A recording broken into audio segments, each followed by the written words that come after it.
Unang-una, si Bang Samoro Darul Ifta, lalong-lalo na ang butihin nating mufti, mostly na pinapalabas natin na Islamic edicts o di kaya mga fatwa, Islamic rulings, ay hindi ito basta-basta na lang desisyon na pinapalabas ni Bang Samoro Darul Ifta. Bagkus ito ay umuugat o di kaya nakaugat sa mga katanungan na nagmumula sometimes from individuals and also from government agencies na mga katanungan na dumarating po sa opisina ng butihin nating mufti at ng Bang Samoro Darul Ifta.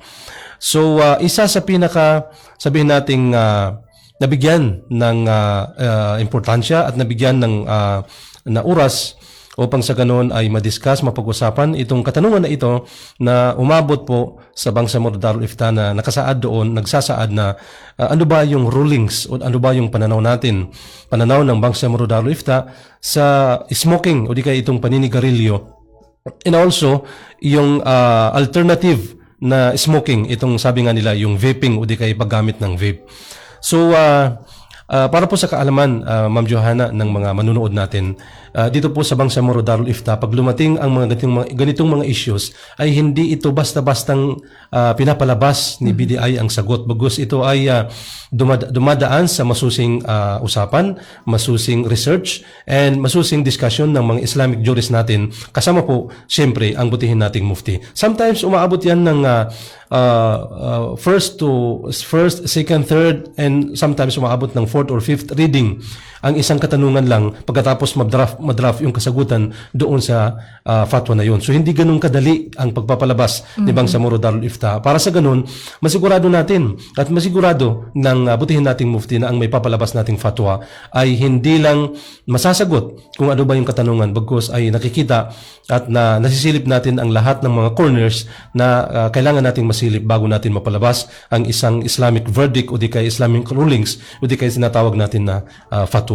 So itong usapin ng paninigarilyo, unang-una ay nung dumating itong katanungan na ito, marami na ring mga ulama ang nagpalabas ng kanilang mga pananaw, marami na ring mga fatwa ang nabasa natin, lalong-lalo na sa mga Islamic countries kung ano ba yung pananaw nila dito sa gawain na ito, itong paninigarilyo na ito.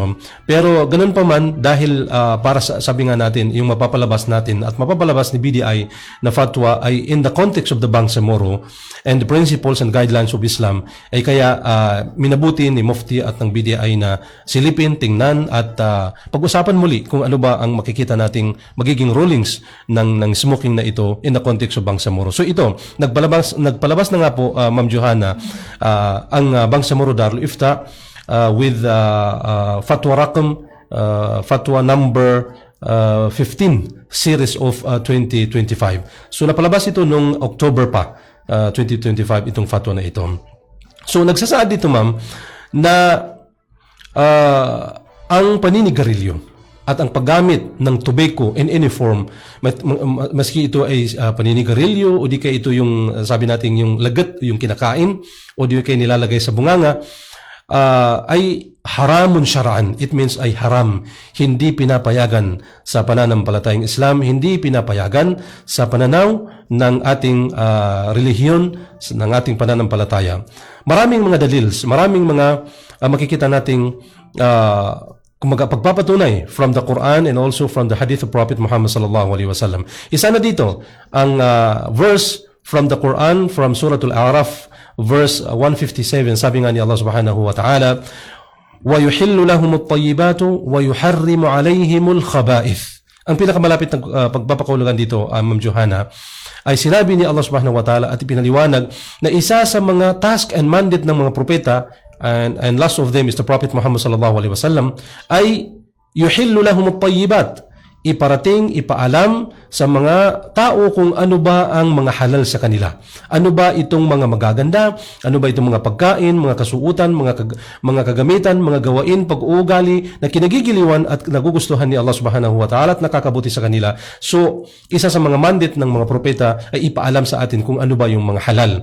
Wa yuharrimu alayhimul khaba'ith, at pangalawang mandate nila na pinakamalaki ay ipaalam sa atin at i-warn tayo, paingatan sa atin at upang tayo ay ilayo doon sa mga gawain, mga pag-uugali na makakasama sa atin, makakasama sa ating mga sarili, makakasama sa kapwa natin tao, lalong-lalo na makakasama sa paningin ng ating Panginoon na si Allah subhanahu wa ta'ala. So alam natin na wala na yung mga propeta. So sino ngayon ang humahalili sa kanila na magsasabi, magpapakilala, mag-i-introduce sa karamihan sa mga taong mananampalataya at magsasabi sa kanila na ano ba yung mga halal, ano ba yung mga haram. So ito yung mga ating mga ulama at dito sa ating Bangsamoro, alhamdulillah, hindi tayo nahihirapan. Isa sa maipapasalamat natin sa ating Bangsamoro government ay ang paglagay at pagkilala ng isa sa pinaka-importanting kikilalanin natin na speaking of Islamic rulings ay hindi na tayo magtatanong si ustad, si ulama or sino pa man na individuals dyan ang tatanungin natin. Mayroon tayong Bangsamoro Darul Ifta, mayroon tayong mufti na speaking of religious guidelines ay doon na tayo kumbaga doon tayo magtatanong sa kanila.